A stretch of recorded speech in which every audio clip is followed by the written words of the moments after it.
Hey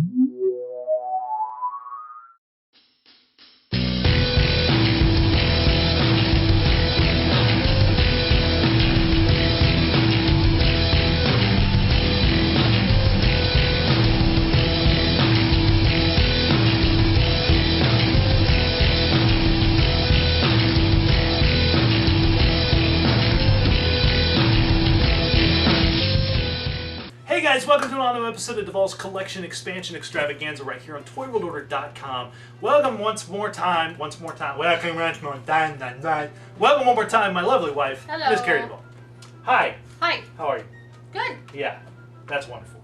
I'm ready to show the people what we found. Good. Lots of stuff we don't have room for. Yeah. I need bigger shelves. Yeah. Well, this show is all about the stuff that Carrie and I find out on our adventures through antique malls, flea markets, garage sales, auctions, and so much more, whether it be eBay or friends from Facebook or everything else that we manage to find stuff. We show it off to you, the viewers, because it's a big audience for this show, and you guys love to see what we find because there's such a great, there's a large diversity of difference. That's redundant. We just need to start this episode over. No, let's keep going. We found some great stuff this time out. We'll start out with some stuffed animals that I enjoyed. First one was one that we found. Muppet Baby. Yep, that is a Muppet Baby.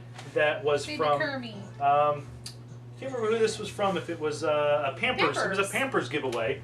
Pampers made these. I don't know who all they made. I think they made a Kermit, a Piggy, maybe a Fozzie. I'm not sure who else they made other than those two, but we found this little Pampers created Baby Kermit from Muppet Babies at a garage sale for like $1. Maybe, yeah. I love the Muppet Babies. They're so cute. Yes, the Muppet Babies are wonderful.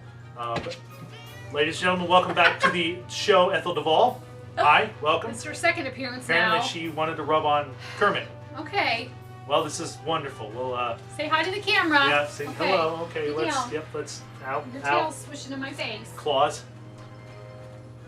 It's a madhouse at the Devall household, ladies and gentlemen. A madhouse. Kermit's really cute though, and Carrie really wanted Baby Kermit because she'd never seen Baby Kermit like this before. He's pretty much made out of the actual felt material that they made the Muppets with. It is a very soft felt. He's got a little movable mouth. His eyes are in good shape. He's wearing this little toozie. It's not even a onesie; it's a toozie. He's so cute. He is pretty cute. He's pretty adorable. His little flipper jammy bottoms. Really cute. Never seen these before, but they were done by Hasbro. Yeah, when we flipped the tag over and we were like, Pampers, we're like, well, that's something new we've never seen. Of course, they were licensed from Hasbro Softies. Hasbro did their line of Softies, which were their kind of little preschool toddler stuffed animal line. So that's where Baby Kermit comes from. But he's really pretty adorable, though, and I kind of want to find the other ones. I want to find Piggy, and I want to find Fozzie, and if they made them. And so he goes with them. But pretty darn adorable, if you ask me. And I love me some Muppet Baby stuff. Or just Muppets in general. Yeah, or just Muppets in general, because, sporting the Muppet colors.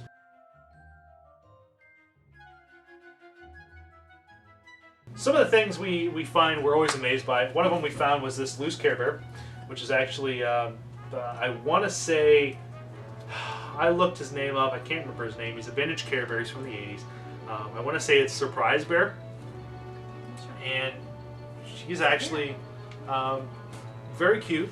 This was at a booth at an antique mall, and they had several of them. I think they were like $7 a piece. And Carrie was like, "Well, pick one." And I was like, "Well, we'll get Surprise Bear because he's in really nice shape." And I hadn't seen him before. And you can always tell the vintage Care Bears by their eyes, and of course by the Care Bear, the heart on their bottom, as well as the tags. The tags on these will always say Kenner for vintage ones. What do the new ones say? The new ones are always different companies. There's several different companies that have done them. Because I never know. You always pick them up and you'll say, "Oh, this isn't vintage," and I'm always like, "How do you know?" Usually, you can tell. Like I said, you can tell by the eyes. Now, what do you mean? What do you mean the eyes? Just because the eyes are much more stuffed animal-like, and the reissues have a little bit more cartoonish-looking eyes. So you can always pretty much tell by the eyes. You can tell by the kind of the fabric too, and like I said, you can always tell by the sticker or by the tag and the fact that there's a heart on their bottom, which was kind of a testament that some of the reissues do have hearts on the bottom, but the ones on Kenner, the Kenner ones are the ones that you look for. So little Care Bear Kinder Surprise Bear, who is nice, really nice shape, really, really cute. The hair's, of course, the hair used to be like a little curl, and then somebody's kind of uncurled it a little bit. But the fact that she's really clean and in really good shape I was like, well, let's get this one. So, Surprise Bear. And yes, didn't we look this up online? And it was worth way more than $7. No, not her. Not this one? No, Okay. that's the next one. Okay, never mind. So we ran an auction, the auction we talked about, I believe last episode where we were at, or 2 episodes ago, and we found the Snakes Alive game.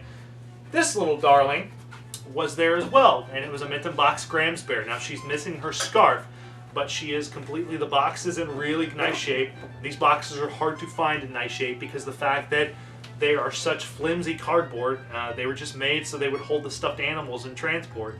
And the fact that she still has her little pamphlet attached to her hand, which these are 9 times out of 10 really hard to find, but she's missing her shawl. She had a little shawl. I paid $10 for her. And that's because I think one person bid on her and they dropped out real quick. Yeah. They didn't really care as much as I did about her. So, you know, we had baby hugs and tugs, and I'd seen Grams Bear a few times and never bought her. The fact that we paid $10 for her, and then we brought her home and looked her up, and the fact that even though she's missing her shawl, the fact that she's got her box makes her worth well over $100, which is pretty remarkable. Not surprising, but pretty remarkable for Care Bears. I was surprised because I didn't know Care Bears were still a big. And again, like I said, the box is in really nice shape. I mean, there's a little bending back here from where she's attached to. She's really clean. Her little curl is in nice shape. This one did not originally come in a box then? Yep, they all came in boxes like this. Is this one on the back? Is it this one? Birthday Bear, that's who she is. Birthday Bear. That not Surprise Bear, Birthday cupcake Bear. with the My candle in it. My bad. Fix that from the last time we called her Surprise. But the boxes, like I said, are really hard to find intact. Now, I have a Braveheart Lion that's in his box. That is, the box is a little rougher, but the fact that his box is still there and he's still intact in there. This was almost a perfect box. And I wasn't really going to bid on her because I was kind of thinking at the time that's going to sell for a lot of money. Because there were several people looking at her that knew what she was, and just nobody had any interest in her. And she was one of the last items they auctioned off, luckily. So getting her for $10 was a steal, and she's missing her shawl. I'll keep an eye out. I'm sure eventually there'll be a beater show up on eBay and a nasty one at a toy show that has the shawl, and I'll just buy her for the shawl, put the shawl on the mint and box one because it's all that she really needs. So yeah, for $10 and in this nice of a box, you can't really beat that at all. So very rare find, very hard to find.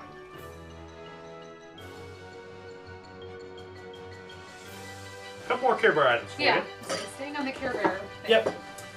Carrie and I have been buying character glasses, and for those of you in the 70s and 80s know that Pizza Hut, Burger King, Hardee's, Carl's Jr., McDonald's, all of these companies did glasses. They usually did these very, very nice, very well done glass sets that you could buy, like one a week. And they were usually like $2 or $3.99, I think, with the purchase of food, and you could collect them all. One of the ones that were Care Bears from Pizza Hut in the 80s, and they were limited. I believe just the 4 of these glasses came out, and we actually found these at a flea market here in town near us. And the lady had actually these 4, and then 2 extra ones of, I believe, Cheer Bear and Funshine Bear, and they were all at 96 cents a piece. So we bought them, and when we bought them, the lady was like, "Well, do you want the extra ones?" And we were like, "No, we don't want them." At an antique mall in El Paso, Illinois, which we've talked about, Carrie and I have talked about in one of the last few episodes, we found these same glasses in the same shape at an antique booth, and we were curious. We're like, well, let's see how much they were, because we knew we'd only paid $1 for them. So we were like, okay, well, let's see just what they go for. And the guy had them at $26 a piece. Well, we've seen them a little bit cheaper, like $8 at other stores, but I was like, oh my God, we got them for $1. Which goes back to, if you've listened to Married to the Collection, you know that we've talked about many times the fact that the prices are so all over the place for a lot of things, but more so for collector glasses, especially for collector glasses, that the prices are all over the board on them. You could find them like we did for 96 cents a piece, or you see them like we did also in an antique mall for $26 a piece, which is crazy. A little extraordinary for these glasses because they're not that rare, they're not that hard to find. They are rather in large abundance out there. You just got to look for them. I would rather pay 96 cents a piece, of course, than $26 a piece. But That's crazy. these are... I like these a lot. Yeah. Out of all the character glasses we have, I think these are one of my favorites because they're so colorful. Yeah, they are. They're very colorful. They're in really nice shape. All the graphics are still really intact and really beautiful shape. These were glasses that people actually would buy and drink out of and wash, and they'd get scuffed up and nasty. And I love, I think Carrie is becoming a Care Bears fan as we go along too, because she just loves the cute. They're adorable. Cute. I think I had some Care Bears when I was a kid, maybe. Yeah? Yeah. I don't know what happened to them, but I think I had one or two maybe. Yeah, I love Care Bears. I've always loved Care Bears. I always thought that was just a great line. And it's very fun. They're fun to find and collect, especially if you look for the vintage ones. You can find them if you look for them. Same with these cups. You look for these cups, you can find them for pretty much the same price we did, for about 96 cents a piece. So very lucky on our part. I know, we kind of wish now that we took the two extra ones for free, and maybe we could have sold them for we could have found somebody $5 we could have found somebody that needed them, and oh well. But these will go, we've got a large drinking glass collection, and these will go along with them. And eventually we'll have to find a new home for some of them, because they're starting to expand larger than what we have room for in our shelving units. So these are neat, though. These, if you are looking to find something from the 70s and 80s that are pretty easy to find and collect, drinking glasses are always the way to go. They're always in abundance in antique malls and usually flea markets. You can usually find really good ones at really good prices.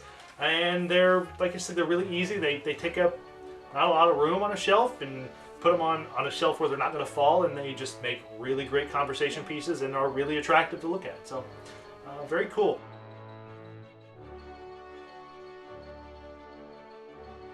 We've got some action figures for you, which Carrie thinks she's going to be bored of. Well, I'm not sure. Are these the Police Academy ones? These are. A friend of mine on Facebook by the name of Chad Plouffe actually sent me a nice little message and said, hey, I've got a bunch of various action figures that I'm wanting to get rid of. Are you interested? And I said, well, sure. Can you send me a list? And these are kind of the lines I look for. And he had some of the ones that I look for, like the Police Academy ones. So now, I is got. This from the movie? No, these are from the animated series. This kind of looks like Mahoney. Kind of, it is Mahoney. Is it? Okay. Yep. So I got Hightower from the first series of Police Academy. Did he pass away? He did. The actor that played Hightower is now unfortunately passed. But he has, if you raise his arms up, he can see how you squeeze his legs and let him go, and he swings his hands forward. And you could actually have him, and he doesn't hold this very well, but you could actually have him have the scooter in his hand. He came with a little scooter he could ride, and then by letting his legs go, which I don't know if I can get it to work, he actually was supposed to have the action to where he tosses the scooter into the air. Because he's Hightower and he's huge, he's riding this little tiny scooter. I can't get it to work, but he would let his arms go, and he would basically throw the scooter at people. Plus, if you push his arms down and get him on here just right, he can actually sit on this teeny tiny little scooter, which is kind of funny because his knees come up, and so he kind of fits on that little scooter pretty good. I got. Now this was the guy that likes all the big guns. This is SWAT Assault Tackleberry from the second series of Police Academy figures, and he had, of course, raising and lowering a SWAT assault mask and in his assault, and he came with this neat little boxing glove rocket launcher that when you squeeze the back, it comes out of there super hard. Here, come here. Oh yeah. I mean, it comes out of there with a lot of force. I mean, this I think is one of those things that you won't see on a toy line anymore. It's just an action that they're never going to make because it's kind of dangerous, a little bit. But these are a fun line from Kenner that are getting harder and harder to find. Is this Police Academy line, and they're kind of goofy. They're kind of silly little. It's a kind of a silly little toy line. These came out in probably right before the early 90s, so these would have been late 80s, 86, 87 maybe. And then to top it off, Chad sent me this is the disguise, the undercover Carrie Mahoney. And of course Mahoney had, his undercover action is kind of funny because he's got this leather jacket that actually comes up off of him to reveal his police shirt and stuff, and then he's got this mask that actually just pops onto the front of his hat, and it's just this little beard and sunglasses. So you would dress up Mahoney so he could go undercover, And then the boombox is actually ends up the speakers. If you put a villain or a figure's hands through them, they actually become the handcuffs. Oh. So he actually can capture them and then lock them into place by pulling the little thing out. That's what it's supposed to do. Yeah.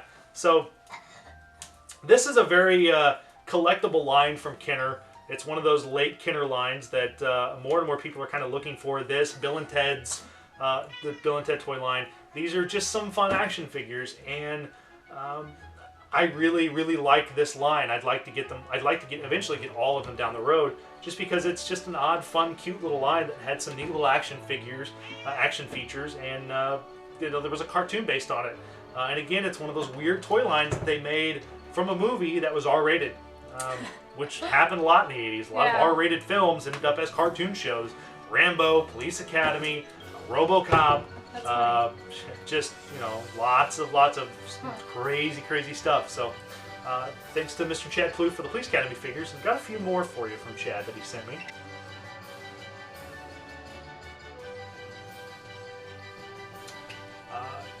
These are actually a line of toys from Tonka called Supernaturals. And these were done at the height of the hologram movement in the 80s. There were Supernaturals, there were Visionaries. And I actually had both of these figures, but I didn't have them complete. I've never had any accessories. And the I recognize this part of it. Yep, the accessories always got lost with these. They each came with a shield, a gun. Usually they had the villain here has got his helmet, his mask comes up. You can take off his chest plate. I can see where this could easily be lost. The accessories for this line are really hard to find. I found a lot of these loose, but you never find them with accessories. And Chad actually had these two figures left with the accessories to both characters in really nice condition. So of course I was like, yes, I would really like to have those. But yeah, like Carrie said, you can tell his helmet is just a piece of rubber, and I'm sure it just fell off and people lost it. Same with the hammer, same with the shield. All their weapons, like the actual weapons, glow in the dark. They had hologram faces and bodies. They didn't have a lot of posability. Moved at the arms and the legs, and that was it. But they had a number of figures, some little small cloaked figures, some vehicles. There was a play set, so quite a bit to this line. But it's just a very odd line from the 80s that, again, is very hard to find complete. And when you do find them complete, they're a lie. People ask a ridiculous amount of money for them. Luckily, my buddy Chad was willing to part with them for a really good price. So, again, thanks to Chad for hooking me up with these awesome Supernaturals.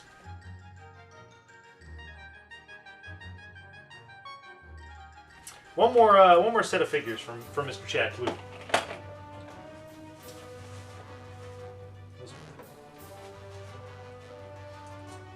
We talked about Kenner toy lines based on R-rated 80s films, and one of them that came out was RoboCop and the Ultra Police. And I think I've shown off a number of RoboCop figures on here. Carded RoboCop, some loose villain figures that we found at the Salisbury sale that I bought, 2 of each so I could have one to open and one on the card, just because the cards are really beautiful for these. 2 of the figures he sent me was Ace Jackson, and Ace actually was on a beat-up card. He was actually still carded, and I opened him because the card was so beat up. But Ace, of course, these figures were always neat because they came with 2 rolls of caps, which they don't make caps anymore because apparently people can make crack cocaine with these, from what I understand. What I heard, Breaking Bad has taught me many things.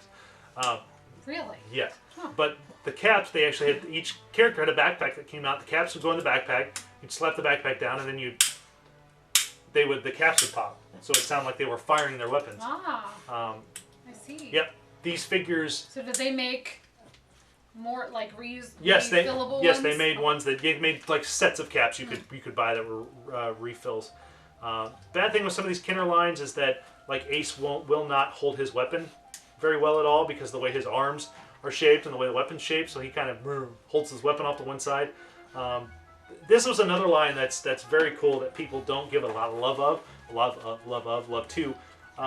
This one actually was the mail away. This is the one that you could send away for, and unlike a lot of the mail aways in the past, I think this actually came out. They send it in a mailer, and it also was available on the card. And I think eventually you could find it in the stores. They just released it in the stores, but it was the Night Fighter RoboCop, who was the glow-in-the-dark RoboCop. He had a Gatling gun for one arm. Of course, he came with caps, and same thing there, that you could put the caps snaps in and fire it. Removable helmet, all glow-in-the-dark parts. Just recently, NECA Toys released some RoboCop figures, and they did an homage to this figure. They actually kind of packaged it the same way as the Kenner package, and he was glow-in-the-dark. Didn't have the Gatling gun for an arm, but he was just a regular RoboCop figure they did that was all glow-in-the-dark. That was the same coloring and paint as this mail-away from Kenner. Of course, Kenner did a couple series of these, but some of the stuff never showed up and never came out. There were a lot of vehicles, a lot of characters for this line, and a couple of things like the RoboCop with Robo Voice, which was the large one that you can actually find. Maybe a couple hundred prototypes made it out, and now those are really expensive. But this is a Kenner line that's, again, another odd toy line from Kenner from the late 80s, early 90s. This was 89, I think, when these came out. That I think people should love a lot more, because the Kenner stuff, people only remember them for Star Wars at times, and they did so much more. Superpowers, RoboCop, Police Academy, Bill and Ted, the list goes on and on for stuff that Kenner did. And it's all worth finding and collecting if you're an action figure collector, because they're just really cool and really great to display. They make really great display pieces. So thank you to Mr. Plouffe for hooking me up with this awesome. I got this awesome box of toys in the mail yesterday. When we filmed this on Friday, but I got this awesome box of toys in, and somebody yelled at me. Did. When I was like, what are you getting now? Great thing is there's several more boxes coming that really aren't mine, but they're coming, so I'm sure I'll get yelled at more. That's my life, people. I spend my own money on toys, and I still get yelled at. Can you believe that? This is the relationship I live with. Because somebody says, you're not going to have money for the 127. No, I'll have money for the 127, because someone's not buying my stuff anymore for me when we go on those big sales. This is what I was told. So, I'll have money. Right, I put my foot down. Well, she puts her foot down a lot. It doesn't seem to stay on the ground very long. So, that goes back to early episodes where, like you were saying, you should just keep your mouth shut. I should just keep my, yeah. Let's move on! I'm done. Goodbye. Oh, no, we got a couple more things.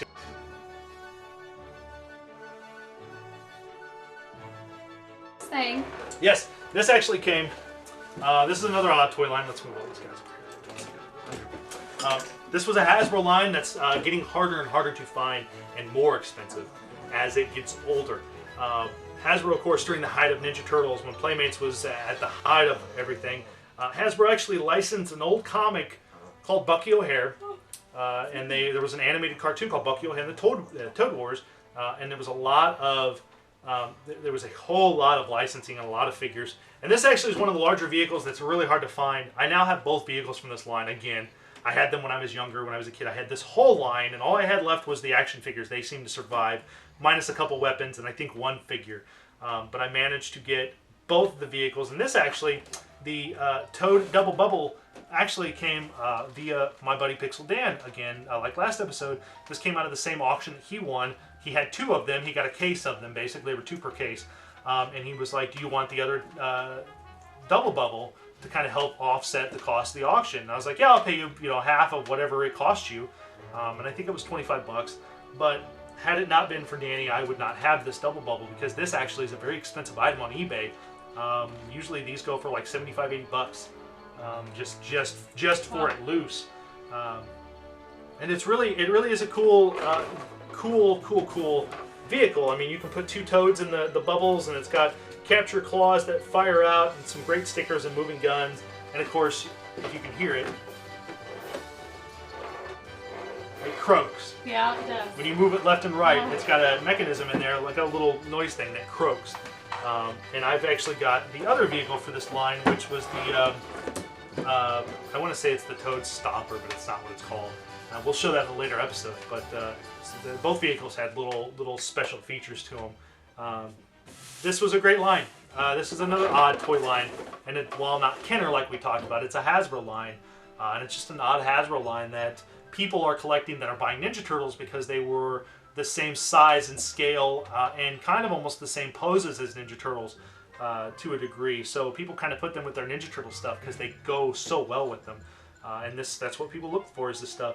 But the vehicles seem to be the hardest things to find for this line, and it's a very fun line. I can't say much more great things about it. It's just a fun line. if you find them, buy them because they're well worth it. There's lots of sites out there that are selling loose, complete Bucky O'Hare figures that isn't eBay that you could find for really great prices. So I suggest you check that out and kind of do some searches on there, do your homework, and pick up some of these figures. They're really well worth it.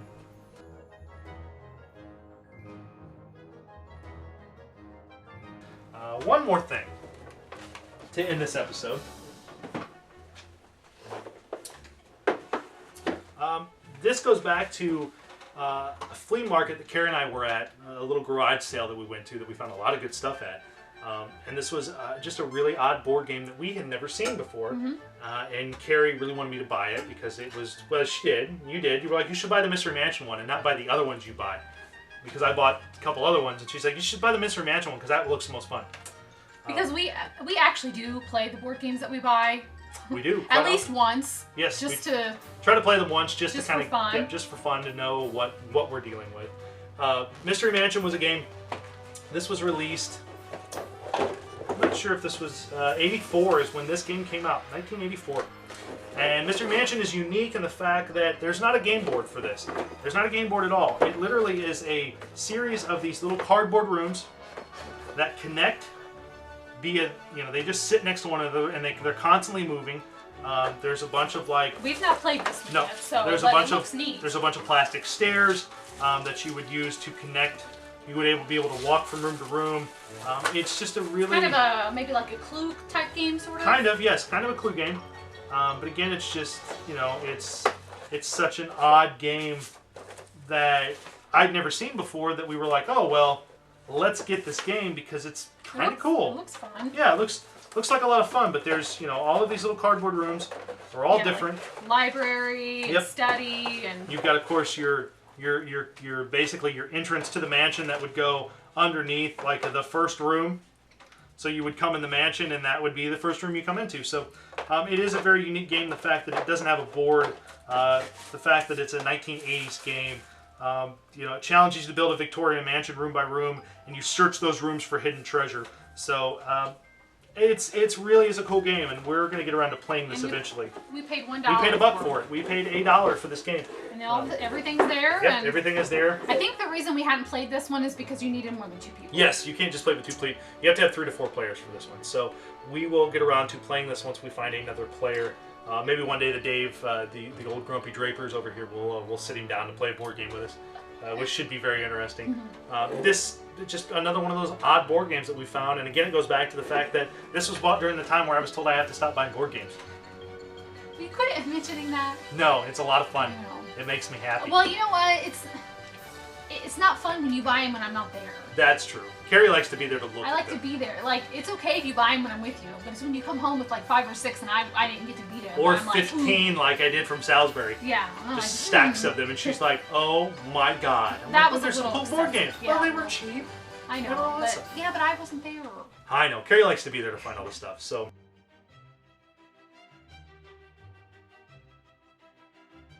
There you go, guys. That brings us to the end of another episode of Devall's Collection Expansion Extravaganza. There you go, gang. Make sure you check us out on ToyWorldOrder.com.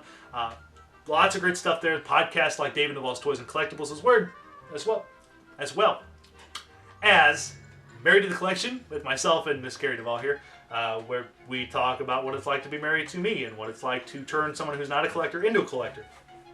Oh, is that what the show's going to be about now? What it's becoming, anyway. Make sure if you watch us on YouTube, make sure you go to youtube.com/ToyWorldOrder and hit subscribe. Helps us out, helps us to continue to do these great shows for you.